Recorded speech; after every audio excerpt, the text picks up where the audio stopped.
Ya, di sini ada yang PNS. Nah, tunjuk jari ya atau komen di kolom bawah. Nah, untuk Anda yang berprofesi atau bekerja sebagai seorang PNS atau ASN, saya ucapkan selamat untuk Anda. Karena di tahun depan nanti, di tahun 2024 ada kenaikan gaji nih untuk Anda dari pemerintah. Bukan hanya soal gaji, sejumlah kementerian dan lembaga pun atau KL dikabarkan akan menaikkan persentase tukin PNS bahkan hingga puluhan persen kenaikannya. Tentu hal yang menjadikan kabar yang baik begitu ya atau menggembirakan untuk Anda, untuk para PNS di Republik ini. Tapi apakah dengan adanya kenaikan gaji PNS ini tidak menyebabkan kecemburuan sosial tentunya bagi para kaum buruh yang harus berteriak-teriak, berorasi di depan gedung Dewan Terhormat terlebih dahulu untuk memperjuangkan kenaikan gajinya.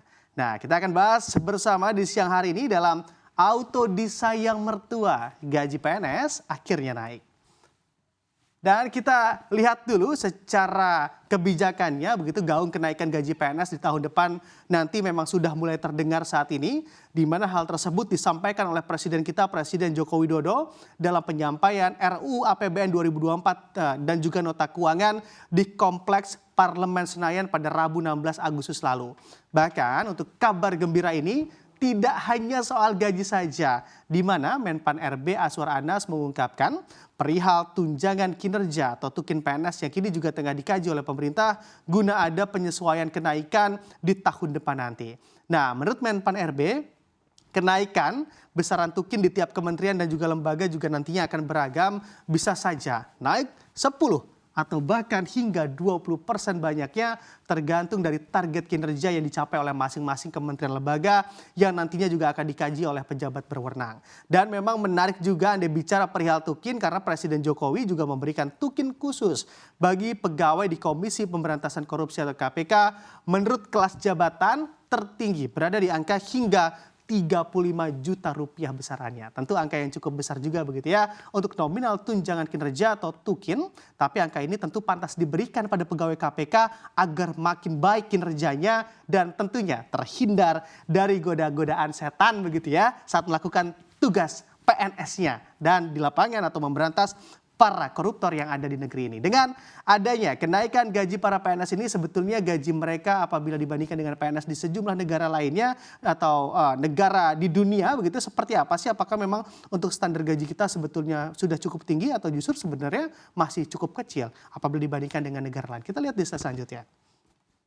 Nah, apabila kita mengamati untuk gaji PNS di sejumlah negara bisa kita lihat di sini begitu ya di grafiknya ternyata Korea Selatan atau Korsel cukup tinggi dalam penentuan atau memberikan gaji bagi para PNS-nya. Tapi bisa kita lihat juga di sana living cost-nya yang tinggi juga tentu jadi pertimbangan pemerintah Korea dalam memberikan gaji para PNS-nya di angka tersebut. Apalagi kalau kita lihat Jepang dan juga Singapura memang memegang status negara maju, angkanya juga lebih tinggi lagi begitu di sana, di mana memang untuk para PNS-nya juga mengikuti inflasi yang ada di sana juga.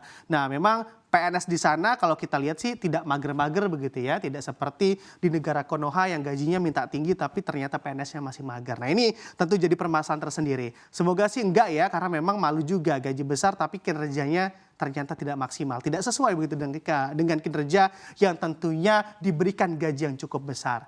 Nah, kalau misalnya kita lihat untuk Malaysia dan juga Vietnam, Filipina masih tergolong rendah lah ya angkanya atau jauh dari negara-negara yang saya sebutkan sebelumnya tadi ada Jepang, Singapura dan juga Korea.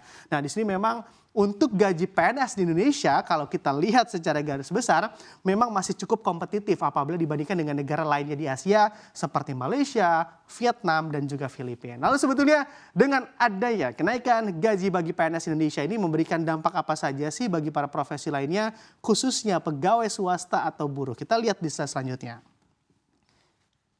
Dan kita amati untuk secara dampaknya persis dengan apa yang yang saya sebutkan tadi di awal dari isu ini kaum buruh pun yang diwakili oleh Presiden Partai Buruh Bapak Said Iqbal menyindir soal kenaikan gaji para PNS kita. Di mana dirinya juga meminta adanya penyesuaian kenaikan gaji PNS juga harus diiringi dari penyesuaian kenaikan gaji para buruh. Bahkan untuk persentasenya atau persentase kenaikannya karena para buruh dianggap adalah profit center seharusnya bisa ada kenaikan hingga 15% di tahun 2024 nanti. Apalagi menurutnya gaji para buruh di Indonesia juga masih tergolong rendah. Di sini memang semoga gap gaji antara PNS dan juga buruh juga tidak terlalu melebar begitu ya, agar memang gesek-gesekan atau bergesekannya kecemburuan sosial tidak makin terpampang nyata antara profesi idaman mertua dan juga pegawai swasta.